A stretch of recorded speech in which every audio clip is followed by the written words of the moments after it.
প্রতিদিনের মতো আজকেও তোমাদের জন্য নিয়ে এসেছি কিছু জানা অজানা প্রয়োজনীয় কিচেন টিপস অ্যান্ড ট্রিক্স। প্রত্যেকটা গৃহিণীর জন্য কিন্তু খুবই মূল্যবান হতে চলেছে। এই টিপসগুলো ফলো করলে কিন্তু কিচেনের কাজগুলো অনেকটাই সহজে হয়ে যাবে। কাজগুলো করেও কিন্তু নিজেদের জন্য কিছুটা হলেও তোমরা সময় বের করে নিতে পারবে। আর বন্ধুরা, ঘন্টার কাজ কিন্তু একেবারে মিনিটেই হয়ে যাবে। তো আমি Sangeeta, welcome to my Sangeeta's lifestyle. আশা করছি তোমরা সবাই ভালো আছো। তো চলো বেশি কথা না বলে আজকে প্রথম কি টিপস থাকছে। তো বন্ধুরা, আজকে আমার প্রথম টিপস, তো এখানে দেখো আমি একটা পেঁয়াজ নিয়ে নিয়েছি। তো পেঁয়াজটাকে আমি কি করব, দেখো এই যে আমি যে একটা চ্যাপটা দেখে পেঁয়াজটা নিয়েছি। তো পেঁয়াজটার মাছ বরাবর দেখো আমি ছুরিতে কিন্তু এইভাবে কেটে নিচ্ছি। তো এরকম মাছ বরাবরই কিন্তু কাটতে হবে। কাটার পরে এটাতে দিয়ে কিন্তু দুর্দান্ত একটা কাজ আমরা করে নেব। তো সেটা কি কাজ, চলো তোমাদেরকে সেটাই আমি দেখিয়ে দেব। তার আগে বলবো, তোমরা যদি আমার চ্যানেলে নতুন হয়ে থাকো তাহলে অবশ্যই চ্যানেলটিকে সাবস্ক্রাইব করে দিও বন্ধুরা। আর লাইক দিতে কিন্তু ভিডিওতে একেবারেই ভুলবে না। তো চলো পেঁয়াজ টুকরো দিয়ে আমি কি করব তোমাদেরকে দেখিয়ে দিচ্ছি। বন্ধুরা, আমাদের বাড়িতে যে বেসিনগুলো থাকে, দেখবে যে আমরা যখন সকালে এসে দেখি তখন কিন্তু দেখা যায় উপর থেকে টিকটিকি, তারপরে কিন্তু এই যে বেসিনের যে ছিদ্রটা আছে, পাইপ লাইনের যে ছিদ্রটা, এখান থেকে কিন্তু পোকামাকড় আরশোলা এগুলো কিন্তু নোংরা করে দেয় তোমাদের বেসিনটা। অনেক সময় কিন্তু আমাদের পরবর্তীতে সকালে উঠে তারপরে কিন্তু বেসিনটাকে আবার ক্লিন করা লাগে। তো এই ক্ষেত্রে তোমরা যদি এরকম অর্ধেক পেঁয়াজ রাত্রে যদি একটু কেটে রেখে দাও, তাহলে কিন্তু দেখবে যে কোনো রকম পোকামাকড় আর তোমাদের এই যে বেসিনের ছিদ্র থেকে কিন্তু উঠে আসার কোনো রকম কোনো সম্ভাবনা থাকবে না। কারণ পেঁয়াজের এই উগ্র গন্ধটা থেকে কিন্তু কোনো পোকামাকড় আর তোমাদের বেসিনের ছিদ্রতে উপরে আসবে না। তো আশা করবো টিপসটি তোমাদের ভালো লেগেছে। চলে যাবো পরবর্তী টিপসে। বন্ধুরা, এবারে টিপস হবে, দেখো এই যে জলের পটগুলো আমাদের বাড়িতে থাকে। তো জল খেতে খেতে কিন্তু বা জল রাখতে রাখতে কিন্তু এই যে জলের পটগুলো দেখবে নিচে এরকম কিন্তু জলের একটা কল বটে যায় বা শ্যাদলা ধরনের কিন্তু বটে যায়। তো সেটা পরিষ্কার করতে হলে আমাদের কিন্তু লাঠি, তারপরে কিন্তু অনেক সময় আছে যে কোনো নেট দিয়ে কিন্তু আমরা পরিষ্কার করে থাকি। আবার অনেকে আছে বুঝতে পারে না যে এরকম বড় বোতলগুলো আমরা কি করে আর কি পরিষ্কার করব। এরকম হাত তো এখানে দিয়ে পরিষ্কার করা যাবে না। তো সেই ক্ষেত্রে কি করে তোমরা সহজে পরিষ্কার করে নিতে পারবে সেটাই দেখাচ্ছি। দেখো এই যে আমাদের বাড়িতে যে খবরের কাগজগুলো থাকে বন্ধুরা, সেই খবরের কাগজগুলো এরকম দেখো কিছুটা খবরের কাগজ আমি এখানে দেখো লম্বা করে কিন্তু মুড়িয়ে নিয়েছি। নিয়ে আমি কিন্তু এই বোতলে আগে থেকে অল্প একটু জল দিয়ে দিয়েছি, আর তার ভিতরে এই যে 3 টুকরো খবরের কাগজ দিয়ে দিলাম। আর এবার দিয়ে দিচ্ছি, দেখো আমরা যে থালা বাসনটা মাঝে যে ভীম সাবানটা দিয়ে, সেখান থেকে কিন্তু আমি একটু পরিমাণে ভীম সাবান এখানে কিন্তু আমি দিয়ে দিচ্ছি। তো এবার ভীম সাবানটা দেওয়ার পরে বোতলের যে মুখটা আছে সেটা কিন্তু আমি ভালো করে আটকে নিয়েছি। আটকে নেওয়ার পরে দেখো এইভাবে কিন্তু তোমাদের কিছু সময়ের জন্য কিন্তু ঝাঁকাতে হবে।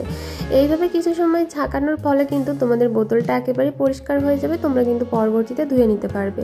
এখানে কোনো রকম কাঠি, কোনো রকম কোনো নেট বা কোনো রকম হাত যাবে না। তাতে কি হয়েছে, এই খবরের কাগজের জন্যই কিন্তু তোমাদের বোতলটা কিন্তু একেবারে ক্লিন হয়ে যাবে। আর কোনো রকম শ্যাদলা বা কোনো রকম জলের কলটাও কিন্তু বোতলটাতে একেবারেই থাকবে না। তো দেখো আমি 2-3 বার ঝাঁকা দিয়েছি, তাইতে কতটা পরিষ্কার হয়ে গিয়েছে। আশা করবো টিপসটি তোমাদের উপকারে আসবে। এবার চলে আসি বন্ধুরা তোমাদের জন্য একটা বাস্তু টিপস নিয়ে। দেখো আমরা কিন্তু অনেকে অনেক কিছু মানি, আবার কিন্তু অনেকে কোনো কিছু মানতে চাই না। কিন্তু যেটা হচ্ছে বন্ধুরা, দেখো আমরা কিন্তু যখন অনেকের বাড়িতে আছে যে কাজের মাসি আছে বা কাজের খালা আছে, এরকম কিন্তু অনেকের বাড়িতেই থাকে। তো আমরা কি করি, রাত্রে কিন্তু এরকম থালা বাসনগুলো আমাদের কিচেনে কিন্তু জমিয়ে রেখে দিই। তো তারপরে কি করে, সকালে এসে কিন্তু সেগুলো ধোয়া হয়। আর যাদের সময় থাকে তারা তো রাত্রেই ধুয়ে নেয়, আর যাদের সময় থাকে না তারা কিন্তু এইভাবে কিচেনে জমা করে রেখে দিই আমরা।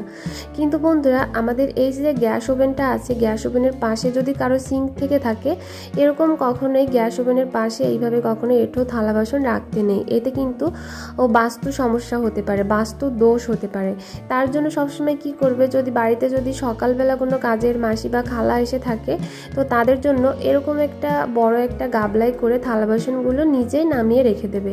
তাহলে দেখবে আমাদের কিন্তু সংসারে কোনো রকম কোনো সমস্যা হবে না। আর এগুলো আমরা যারা মানি তারা কিন্তু মেনে থাকি, আর যারা মানি না তারা কিন্তু এগুলো মানতে একেবারে চায় না। তো টিপসটা হয়তো বা আমরা এরকম করে থাকি, তো ভাবলাম যে তোমাদের সঙ্গেও ব্যাপারটা শেয়ার করে থাকি। তোমরা যদি জেনে থাকো বা না জেনে থাকো, তো তোমাদেরকে তার জন্য কিন্তু আমার জানানো। তো এরকম করে থালা বাসনগুলো গুছিয়ে তোমরা যদি তোমাদের গ্যাস ওভেনের থেকে বা কিচেনের থেকে যদি একটু পাশে সরিয়ে রাখো, তাহলে দেখবে যে তোমাদের বাড়িতে কোনো রকম কোনো বাস্তু দোষ আর হবে না। আর সকালে এগুলো ধুয়ে নেবে, আর যারা রাত্রে ধুতে পারে তারা তো রাত্রে ধুয়ে নিতে পারে, কোনো রকম কোনো সমস্যা হয় না। কিন্তু যাদের পক্ষে রাত্রে ধোয়া সম্ভব না তারা কিন্তু এইভাবে বড় একটা গাবলাই করে তারপরে কিন্তু বাসনগুলো রেখে আলাদা একটা জায়গায় কিন্তু রেখে দিতে পারে। তো আশা করবো এই টিপসটাও কিন্তু তোমাদের জন্য একটু হলেও মূল্যবান হলে অবশ্যই একটা লাইক কমেন্ট করে জানিও। চলে এলাম পরবর্তী টিপসে। বন্ধুরা, এবারে টিপস হবে বটি নিয়ে। দেখো, এই বটিটা দিয়ে কিন্তু আমরা রোজ প্রত্যেকটা গৃহিণী কিন্তু সবজি, মাছ, মাংস এগুলো কিন্তু কেটে থাকি। অনেক সময় দেখা যায় ব্যস্ততার কারণে কিন্তু যখন আমরা তরিতরকারি কাটি সেই বটিটা কিন্তু ধোয়াও হয় না, আর সেটা কিন্তু মুছেও রাখা হয় না। তাতে কি হয়, বটিতে কিন্তু জং ধরে যায়। যে কোনো লোহার জিনিসে ময়লা থাকলে আর জল লাগানো থাকলে সেটা কিন্তু নষ্ট হয়ে যায় খুবই তাড়াতাড়ি। তো আমরা সবাই হয়তো ব্যস্ততার কারণে সবসময় বটিটাকে ধুয়ে রাখতে পারি না। তো সেই ক্ষেত্রে তোমরা মাঝে মধ্যে এই কাজটা করতে পারো। দেখো, বটিতে একটু বেকিং সোডা আর একটু লেবু দিয়ে তোমরা যদি বটিটাকে ভালো করে একটু ধুয়ে মুছে নাও, বা দেখো এইভাবে দেখো আমি বেকিং সোডা দিয়ে দিয়েছি আর এবার দিয়ে দিচ্ছি লেবুটা। তো লেবু আর বেকিং সোডা দেওয়ার পরে তোমরা এইভাবে একটু রাব করে করে ঘষে নেবে। ঘষে নেওয়ার ফলে এই যে বটিতে যদি জং লেগে থাকে বা বটিতে যদি কোনো ময়লা লেগে থাকে, দেখবে সেটা কিন্তু একেবারেই কিন্তু উঠে যাবে, আর বটিটা কিন্তু একেবারেই কিন্তু পরিষ্কার হয়ে যাবে। বন্ধুরা, তোমাদের কিন্তু এটা লাগিয়ে রাখার কিন্তু কোনো রকম কোনো প্রয়োজন হবে না। তোমরা জাস্ট এরকম ঘষে তারপরে কিন্তু একটা কাপড়ের সাহায্যে জিনিসটাকে কিন্তু খুব ভালো করে মুছে নেবে। বেকিং সোডা আর তোমার লেবু দিয়ে বটিটা যদি তোমরা সপ্তাহে 1 থেকে 2 বার পরিষ্কার করো, দেখবে যে বটিতে কোনো রকম কিন্তু জং ধরবে না। আর বন্ধুরা, আমরা বটিতে কেন নেল পালিশ দিব বা নেল পালিশের কামালটা বটির সাথে কীরকম সেটাই কিন্তু এখন দেখাচ্ছি তোমাদেরকে। দেখো, অনেক সময় কিন্তু বটিতে ধার থাকে না, তখন আমরা কি করি, টাকা খরচ করে বাইরে থেকে ধার দেওয়ার জন্য লোক আনি বা বাইরে কিন্তু নিয়ে যাই, আর নিয়ে যাওয়ার কিন্তু সেরকম কোনো সময়ও কিন্তু থাকে না। তো সেই ক্ষেত্রে সময় আর টাকা দুটোই সাশ্রয় হবে তোমরা যদি এইভাবে বটিতে যদি ধার দিতে পারো। দেখো, এখানে আমি একটা নেল পালিশের, আমাদের ভালো নেল পালিশ হোক বা খারাপ নেল পালিশের হোক, তো নেল পালিশের কৌটার নিচে দেখবে যে দাগ দাগ দেওয়া থাকে, আর বিশেষ করে এটা কিন্তু কাচের হয়ে থাকে। তো কাচ দিয়ে ধার দেওয়া কিন্তু খুবই ধার হয়, এটা কিন্তু আমরা সবাই জেনে থাকি। তো সেইভাবে দেখো, নেল পালিশটা এইভাবে তোমরা রাব করে করে একটু ঘষে নেবে বটির এই সাইডটাতে, তাহলে দেখবে যে তোমাদের বটিতে কিন্তু একেবারে ধার হয়ে যাচ্ছে, আর কোনো রকম সময় নষ্ট করে বা টাকা খরচ করে তোমাদের বাইরে থেকে ধার দেওয়ার কিন্তু কোনো রকম কোনো প্রয়োজন হচ্ছে না। ইজিভাবেই কিন্তু তোমরা প্রত্যেকটা গৃহিণী কিন্তু ঘরে বসে কিন্তু এইভাবে বটিটাকে কিন্তু ধার দিয়ে নিতে পারবে।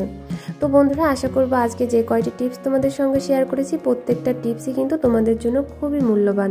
যদি টিপসগুলো ভালো লেগে থাকে বা আমার চ্যানেল নতুন হয়ে থাকো, অবশ্যই চ্যানেলটিকে সাবস্ক্রাইব করে দিও, ভিডিওতে লাইক করে দিও।